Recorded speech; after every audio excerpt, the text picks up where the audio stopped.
Jesus looked at them and said, "Today, this scripture is fulfilled in your hearing." For a moment, the entire assembly froze.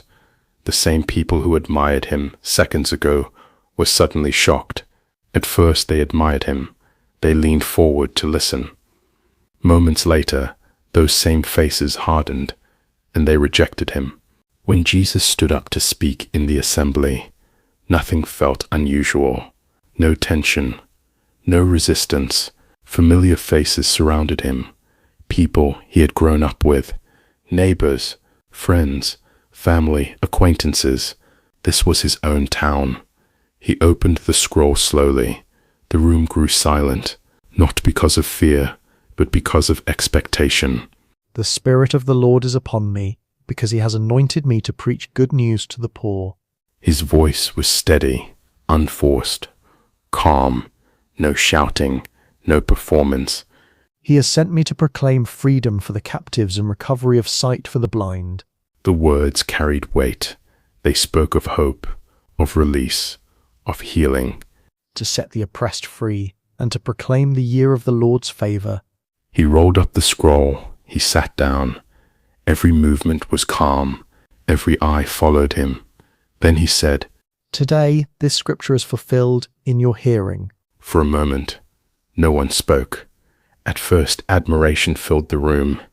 Heads nodded, eyes softened. They whispered, "These words are powerful." There is grace in his voice. For a brief moment, Jesus was honored. But admiration can be fragile, especially when truth feels too close. A thought surfaced. Then another. "Isn't this Joseph's son? Didn't he grow up among us?" The room grew uneasy. His words were the same, but their hearts were changing. They were still listening, but not with open hearts anymore. They were measuring him, comparing him, reducing him to what they already knew. They admired his wisdom, but they resisted his authority. They wanted insight, but not challenge. They wanted inspiration, but not transformation. Slowly, admiration turned into resistance. What once felt uplifting now felt threatening. Jesus sensed the change, not in their words, but in their silence, in their posture, in their hearts. He did not raise his voice. He did not argue. He did not defend himself. He remained grounded in truth.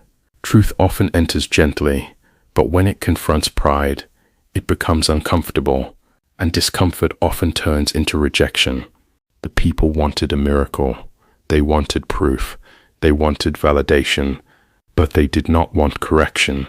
They wanted Jesus to meet their expectations. And when he didn't, offense replaced admiration. This was the turning point. Faith, when mixed with ego, became anger, not because Jesus spoke wrongly, but because he spoke honestly. Truth exposed hearts that were not ready.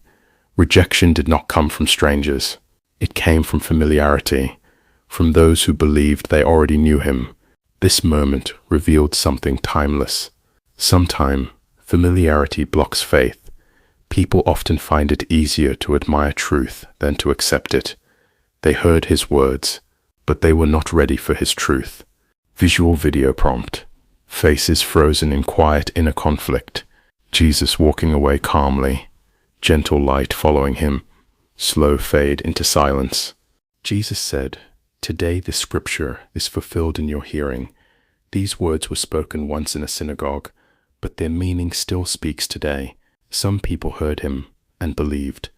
Others heard him and walked away. Truth did not change, only hearts did. This moment is recorded in the Holy Bible, Gospel of Luke, chapter 4, verses 18 to 21. If this story touched your heart, you may like this video and subscribe to continue this journey through the life and teachings of Jesus.